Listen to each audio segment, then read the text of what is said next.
Hello friends, in the last lecture we have seen exercise 4.2 and that we have completed, which is depend on the property of the determinant. Now we are going to see in this lecture the use of determinant, where we have used determinant. In earlier standard we have seen the cross product method of solving the linear equation into variable. There we also used determinant. But in this exercise 4.3, we are going to see the important use of determinant. Use number one, that is to get the area of triangle. Use of determinant.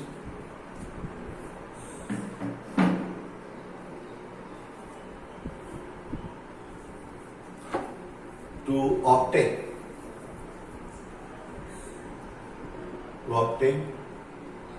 Area of triangle. मेरे ख्याल से आप ये सीख कर आए हैं. 11th standard में और 10th स्टैंडर्ड में हमने डायरेक्ट एक फॉर्मूला रखी थी ट्राइंगल का एरिया लाने के लिए. x1 into y2 minus y3 plus x2 into y3 minus y1 and plus x3 into y1 minus y2. लेकिन वो वैल्यू कहाँ से आती है वो आपको पता नहीं था, लेकिन आपको यहाँ पे उसका आंसर मिलेगा. तो obtain the area of triangle. अगर आपके पास x1 y1, x2 y2 and x3 y3 इस तरह से अगर ट्राइंगल के वर्टाइसेस रहती तो एरिया अगर आपको उसका लाना है तो area of triangle is equal to half mod d. Half mod d and d is for determinant. You should make a determinant using this vertices x1 y1 1, x2 y2 1 and x3 y3 1. This way you can get the determinant value, and if we are going to put this value into a mode of that, because why we require mode, because of area is always positive. Determinant may be positive or negative value, but area is always positive. That's why we have written a mode at here. So half mode d, इस तरह से आपको ये formula use करना है. आप देख सकते हैं आप जो फॉर्मूलाज हमने 11th स्टैंडर्ड और 10th स्टैंडर्ड में देखा था. x1 को लेकर y2 माइनस y3. अगर आप x2 लेते हैं तो y1 माइनस y3. अगर आप x3 लेते हैं तो y1 माइनस y2. तो वो फॉर्मूला यहीं से डिराइव हुआ था, बराबर है. तो ये आपका यूज नंबर 1 है और उसके रिलेटेड आपकी एक्सरसाइज 4.3 है, जिसमें हम देखेंगे क्वेश्चन नंबर 1, जिसमें आपको वर्टाइसेस दिए हुए हैं एक्सरसाइज 4.3 के अंदर. Question number 1, the vertices of triangle are 1 0, 6 0 and 4 3. ये 3 ट्राइंगल के वर्टाइसेस है. तो अगर आपको ABC का एरिया लाना है, if you want to get the area of ABC, area of triangle ABC, इसको लाने के लिए सबसे पहले हमारे पास फॉर्मूला है हाफ मॉड डी, और डी जो है वो डिटर्मिनेंट है. सबसे पहले डिटर्मिनेंट की वैल्यू लाएंगे 1 0, फिर बाद में सेकंड पॉइंट लिखेंगे 6 0, फिर बाद में थर्ड वर्टाइसेस लिखेंगे 4 3, और उसके बाद लास्ट जो कॉलम है वो 1 1 1 होता है. x1 y1 1, x2 y2 1, x3 y3 1. तो x1 y1, x2 y2 और x3 y3 वो आपके वर्टाइसेस है, और 1 जो है वो लास्ट कॉलम का होगा. उसके बाद हम इसको सिंप्लीफाई करेंगे, और सिंप्लीफाई करने के लिए जैसे मैंने 4.2 में भी सिखाया है कि अगर एक ही रो या एक ही कॉलम्स में मैक्सिमम जीरोज आते हैं तो उसको हम ज्यादातर सिंप्लीफाई करते हैं. यहाँ पे सेकंड कॉलम में 2 जीरोज है, तो इसके लिए हम सिर्फ 3 को लेकर सिंप्लीफाई कर देंगे और 3 लेंगे. तो और सेकंड के कॉलम के लिए आपके पास पता है कि साइन कौन से लेना है. जैसे फर्स्ट रो लेते हैं तो प्लस माइनस प्लस लेते हैं, तो सेकंड रो या सेकंड कॉलम के अंदर जो साइन होता है वो माइनस प्लस माइनस होता है। पहले दो एलिमेंट जीरो है तो उसको लिखने की जरूरत नहीं है, माइनस जीरो प्लस जीरो, और जो लास्ट एलिमेंट है वो लिखेंगे -3। अगर -3 लेते हैं तो वो रो और वो कॉलम को निकाल लें, 1 1 सा 1 माइनस 1 6 सा 6, so -3 into -5 it's a 50. So this way we are getting the value of determinant d equal to 15, और therefore उसका जो आंसर आएगा एरिया का, area of triangle half mod D 1/2 into 15, तो आंसर आएगा 15/2। सिमिलरली इसमें ही ऐसा दूसरा क्वेश्चन आपको दिया है जिसमें वर्टाइसिस है 2 7 1 1 एंड 10 8, इस तरह से उसके अंदर 3 वर्टाइसिस है। फिर से ये वर्टाइसिस का यूज करके डी की वैल्यू लाएंगे, 2 7 1 1 1 1 10 8 1, उसके बाद 2 1 -8 7 1 -10, फिर 1 8 -10, 2 1 -8 -7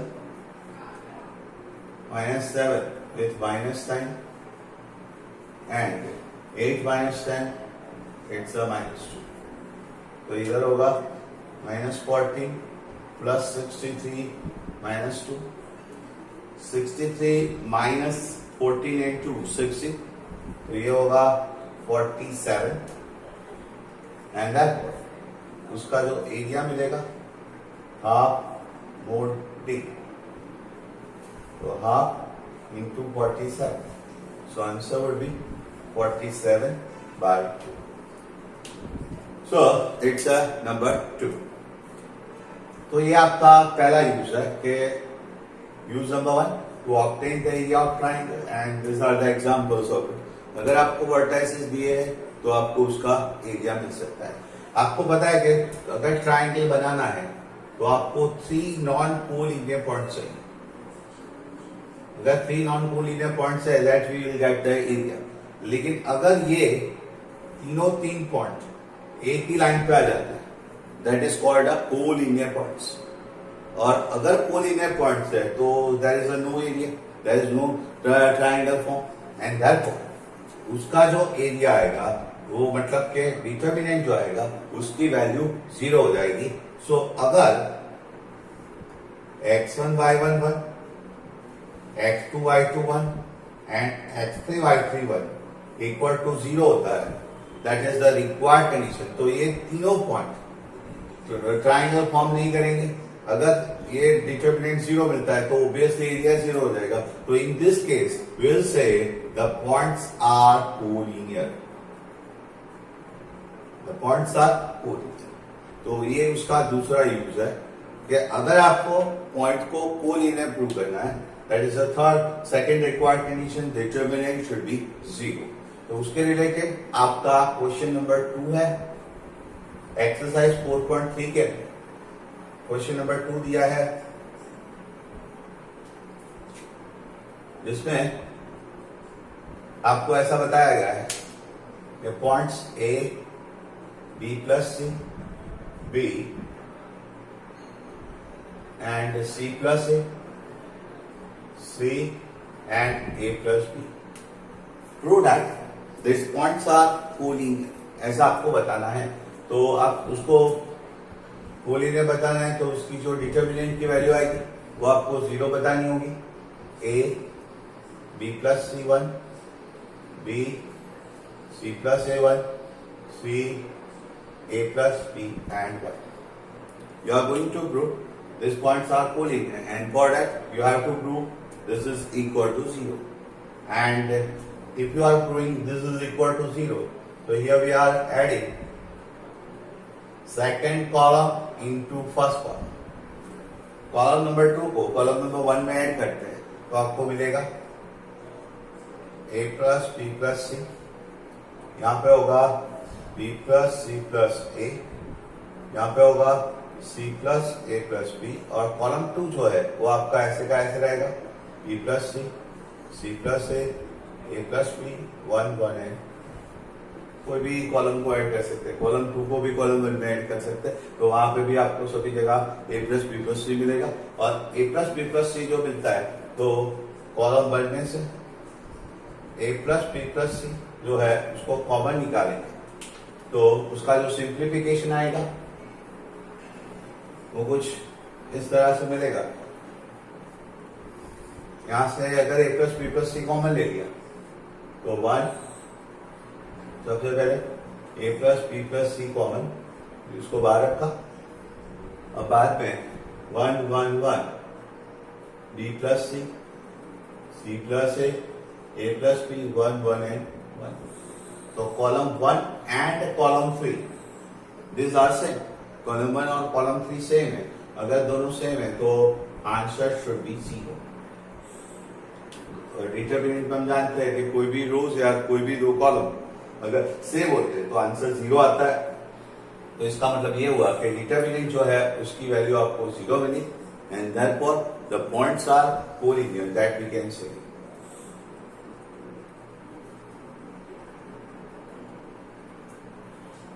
So this way we are getting a question number 2. ऐसा ही थर्ड क्वेश्चन में आपको एरिया जो है, एरिया ऑफ ट्राइंगल वो दिया गया है और पॉइंट्स दिए हैं, उसमें से आपको कोई अननोन वैल्यूज जो है वो फाइंड करनी है। तो यहां पे क्वेश्चन नंबर 3 देखेंगे। Question number 3. The points are given K0, B 4 0 and C 0 2. These are the vertices of triangle, and as well as area of triangle. This is also given. Area of triangle is 4 square units, and you have to obtain the value of k using this area. Okay, so first of all once again area मतलब half mode d, और सबसे पहले इसीलिए determinant की value find करेंगे। Determinant by using vertices k0 1 4 0 1 and 0 2 1. Once again, if you want to simplify, if you want to get the value of determinant in the second column, you have 2 zeros. So we are going to simplify with the help of second column. तो यहाँ पे first में 0 minus 0 plus 0 और यहाँ पे होगा -2 है, उसको लेकर k वो रो और कॉलम को निकाल देंगे। तो k 1 जा k -4।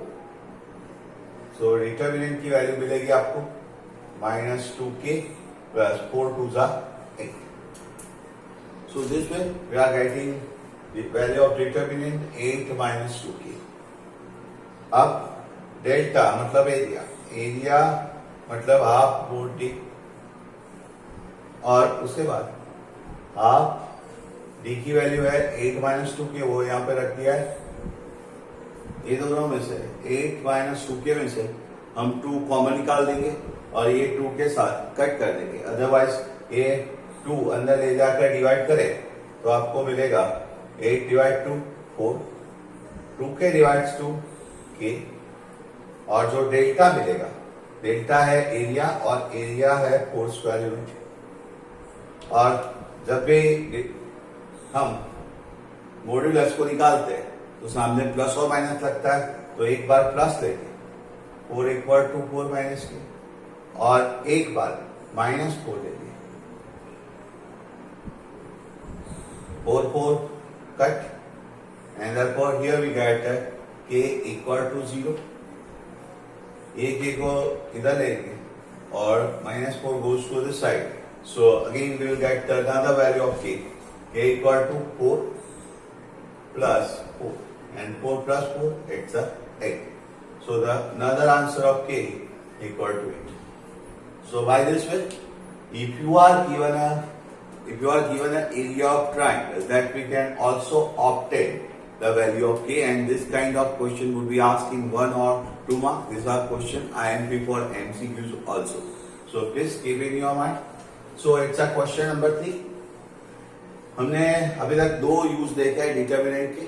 First use to get the area, second use to prove collinear. अब हम लास्ट यूज देखेंगे, वो है आपका use number 3 that we have also seen in earlier standard.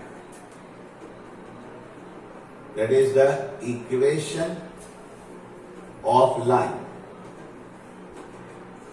अगर आपको लाइन का इक्वेशन लाना है, if the line is passing through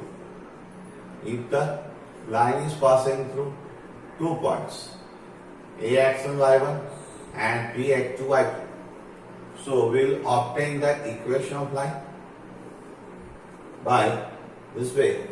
पहले वेरिएबल लिख रहे हैं x y1, और बाद में जो आपको दोनों पॉइंट्स दिए हैं वो लिखेंगे x1 y1 1, x2 y2 1.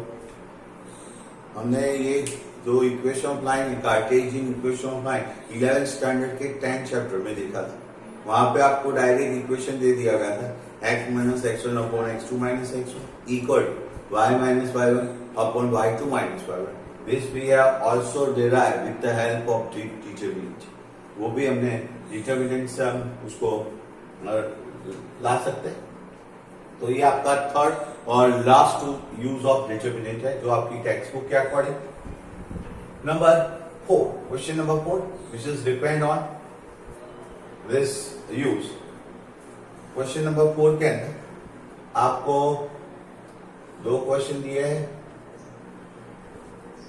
इसमें first question, we are to obtain the equation of line which is passing through 1 2 and 3 6. 1 2 और 3 6 में से जो लाइन पास होती है उसका इक्वेशन हमको लाना है. once again, use of determinant. first we will write the variable x y 1, उसके बाद 1 2 and 3 6, 1 2 1 3 6 1. इस तरह से उसकी वैल्यूज आ जाएगी. x को लेकर अगर x लेंगे तो 2 माइनस 6, y लेंगे तो 1 माइनस 3, और यहां पे अगर 1 लेते तो 6 minus 6. This way will get the simplification of the determinant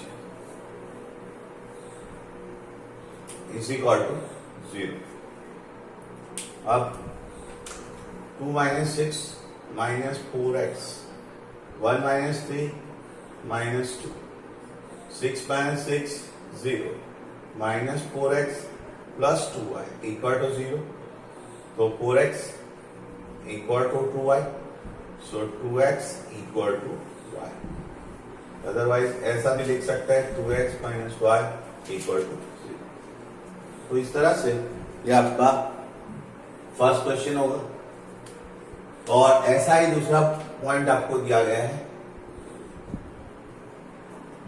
3 1 and 9 3. You have to obtain the equation of line with the help of these 2 points. Once again, same way,